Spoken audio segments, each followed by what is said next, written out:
This is a racing stock car, 1969 style. It's the car of a champion, David Pearson of Spartanburg, South Carolina, at the wheel. And 11 times this season it has flashed across the finish line first in NASCAR Grand National competition. It's a unique automobile. It's a 69 Ford Torino Talladega. It's low and it's fast. It has no headlights. It has no windshield wipers. And it has no windows. It has no door handle because the door doesn't open. And in the back, the fuel filler neck is recessed for aerodynamic reasons. And now, let's take a look at the back seat, or where the back seat was. Bolted to the floor of the back seat is a 1-gallon thermos wrapped in asbestos. In it, water in case David should need a drink during the long, hard hours of the race. Also, there's an automatic fire extinguisher, which goes off by itself in case the car is involved in an accident. Because the minimum weight is 3,900 pounds in stock car racing, this car did not weigh quite that much, so there's a lead block bolted to the floor.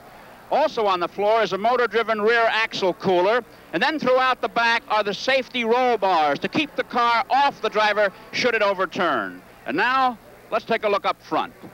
In the driver's compartment, with safety being one of the prime considerations, the floor has an asbestos rug to keep the heat and, if necessary, fire out. On the right side, the roll bars are extended down into the sides of the car. Next to the driver's seat is a shoulder harness release. And then, looking up to the top of the car, a very wide-angle rear view mirror. David, what about the dashboard? What are those things we see on the dash? Well, Chris, this is the fuel pressure gauge. And this here is the rear end pump that pumps the grease through the rear end. Of course, this is a water temperature gauge. And this here is the transmission cooler that we use on road courses, which we don't have it in right now. This is the warning light just in case the transmission cooler does quit. This is the oil pressure gauge, of course a cigarette lighter, oil temperature gauge, and this warning light here is for in case the alternator or fan belt breaks, we know what it is. Of course, we have two different tacks. One's what we call a telltale tack. It has the little red line. It tells just exactly how many RPMs the engine is turning. The engine revolution counter, David, how tight do you turn the engine? We usually turn it around 72 to 7,400. And what about these switches over here on the far left? This one here is the accessory switch, which makes the alternator work.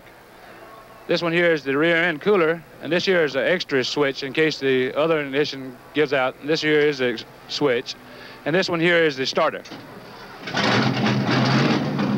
There you have it. David Pearson ready to go.